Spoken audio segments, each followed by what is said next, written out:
पहले तो आपका बहुत बहुत शुक्रिया, आप यहाँ पे तशरीफ़ लाए। आज जैसा कि आप सब जानते हैं कि ऑनरेबल सब जज कोर्ट सुप्रीम कोर्ट के कॉम्प्लेक्स में यहाँ पे आज मोहतरम जजिस साहिबान की सरपरस्ती में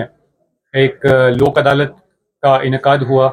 जिसमें बहुत ज़्यादा हमें आज यहाँ पे रश देखने को मिला।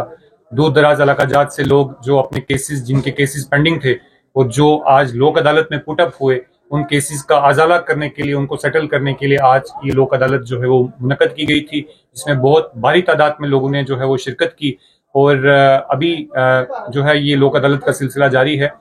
इसमें बहुत सारे केसेस जो हैं वो आज सेटल किए गए और उसके अलावा ट्रैफिक चलान जो थे बहुत सारे वो सेटल हुए। तो इस मौका पे मैं ये कहना चाहूँगा कि ऐसे इनिशिएटिव्स का और ख़ासकर लोक अदालत का मुनक्कद होना किसी भी कोर्ट कम्प्लेक्स में, किसी भी जुडिशल इंस्टीट्यूशन का ये एक बहुत इम्पॉर्टेंट फैक्टर है, एक इम्पॉर्टेंट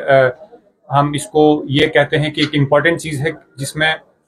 जिसके तहत बहुत सारे ऐसे लॉन्ग पेंडिंग केसेस जो हैं वो सेटल होते हैं और क्लाइंट्स को भी, जो लिटिगेंट्स हैं उनको भी इसमें राहत महसूस होती है और जो कोर्ट का बर्डन है वो भी बहुत हद तक जो है वो कम होता है।